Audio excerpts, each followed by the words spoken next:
बोलो विष्णु भगवान की जय। प्यारे भाइयों और बहनों, धार्मिक कथाएं चैनल में आपका हार्दिक स्वागत है। आज मैं अपनी वीडियो में माघ मास महात्म सुनाने जा रही हूँ, जिसको सुनने से घर में आर्थिक तंगी नहीं आती और घर में सुख समृद्धि आती है।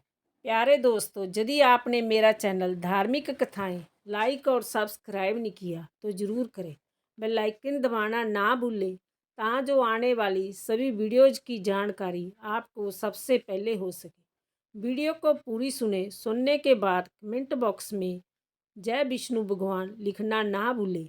पूर्व समय में सतयुग के उत्तम निषेध नामक नगर में हेमकुंडल नाम वाला कुबेर के सदृश धनी वैश्य रहता था, जो कुलीन अच्छे काम करने वाला, देवता अग्नि और ब्राह्मण की पूजा करने वाला, खेती का काम करता था। वह गांव, घोड़े, भैंस आदि का पालन करता और दूध, दही, छाछ, गोबर, घास, गुड़, चीनी आदि अनेक वस्तु बेचा करता। और उसने इस प्रकार बहुत सा धन इकट्ठा कर लिया था। जब वह बूढ़ा हो गया तो मृत्यु को निकट समझकर उसने धर्म के कार्य करने आरंभ कर दिए।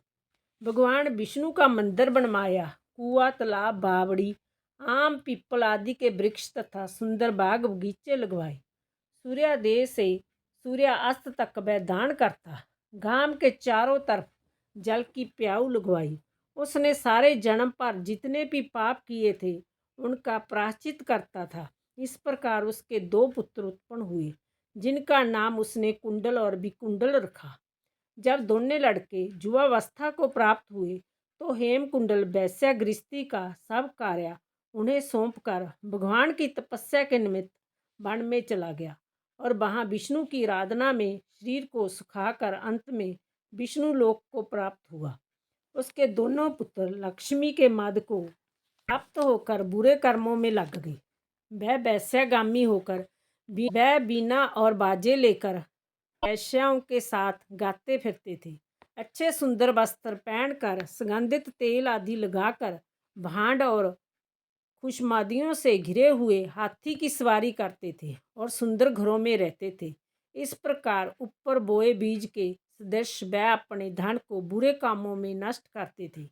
कभी किसी संत पात्र को दान आदि नहीं करते थे, ना ही कभी हवन, देवता या ब्रह्मा जी की सेवा तथा भगवान विष्णु का पूजन करते थे। इस प्रकार थोड़े ही दिनों में उनका सब द्रव्य नष्ट हो गया और वह दरिद्रता को प्राप्त होकर अत्यंत दुखी हो गई। भाई, जन, सेवक, उपजीवी सब इनको छोड़कर चले गए। तब इन्होंने चोरी आदि करना आरंभ किया और राजा के भय से नगर को छोड़कर चोर तथा डाकुओं के साथ वन में रहने लगे और वहां अपने तीक्ष्ण बाणों से वन के पक्षी, हिरण आदि पशु तथा हिंसक जीवों को मार कर खाने लगे। एक समय इनमें से एक पर्वत पर गया, जिसको सिंह मारकर खा गया, और दूसरा वन को गया, जो काले सर्प के डसने से मर गया। तब जमराज के दूत उन दोनों को बांधकर जम के पास लाए और कहने लगे कि महाराज, इन दोनों पापियों के लिए क्या आज्ञा है। चित्रगुप्त ने उन दोनों के कर्मों की लोचना करके दूतों से कहा, बड़े भाई कुंडल को घोर नरक में डालो और दूसरे छोटे भाई विकुंडल को स्वर्ग ले जाओ, जहाँ उत्तम भोग है। तब एक दूत तो कुंडल को नरक में फेंकने के लिए ले गया और दूसरा दूत बड़ी नम्रता से कहने लगा कि हे विकुंडल, चलो, तुम अपने अच्छे कर्मों से स्वर्ग को प्राप्त होकर अनेक प्रकार के भोगों को भोगो। तब विकुंडल बड़े विस्मय के साथ मन में संशय धरकर दूत से कहने लगा कि जमदूत, मेरे मन में बड़ी भारी शंका उत्पन्न हो गई। अंतिम मैं तुमसे कुछ पूछता हूँ, कृपा करके मेरे प्रश्नों का उत्तर दो।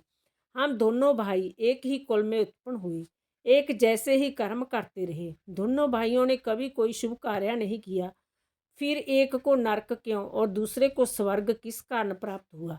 मैं अपने स्वर्ग में आने का कोई कारण नहीं देखता।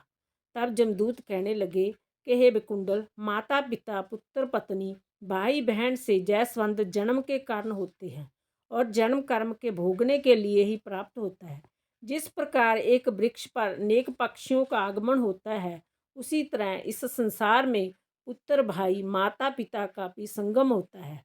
इनमें से जो जैसे जैसे कर्म करता है वैसा ही फल भोगता है। तुम्हारा भाई अपने पाप कर्मों से नरक में गया, तुम अपने पुण्य काम के कारण स्वर्ग में जा रहे हो। तब कुंडल ने आचार्य से पूछा कि मैंने तो जाने जाने में कोई धर्म का कार्य नहीं किया, सदैव पापों में ही लगा रहा। मैं अपने पुण्य के कर्म को नहीं जानता। यदि तुम मेरे पुण्य के कर्म को जानते हो तो कृपा करके बतलाइए। तब देवदूत कहने लगा, मैं सब प्राणियों को भली भांति जानता हूँ, तुम नहीं जानते। सुनो, हरिमित्र का पुत्र सुमित्र नाम का ब्राह्मण था, जिसका आश्रम जमुना नदी के दक्षिणोत्तर दिशा में था। उसके साथ जंगल में ही तुम्हारी मित्रता हो गई और उसके साथ तुमने 2 बार माघ मास में श्री जमुना जी में स्नान किया था। पहली बार स्नान करने से तुम्हारे सब पाप नाश हो गए और दूसरी बार स्नान करने से तुमको स्वर्ग प्राप्त हुआ और तुम्हारा भाई नरक को प्राप्त हुआ।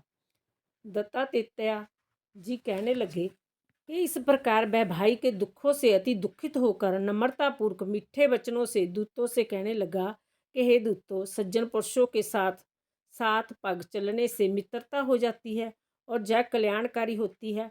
मित्र प्रेम की चिंता ना करते हुए तुम मुझको इतना बताने की कृपा करो कि कौन से कर्म से मनुष्य जमलोक को प्राप्त नहीं होता, क्योंकि तुम सर्वज्ञ हो। बोलो विष्णु भगवान की जय।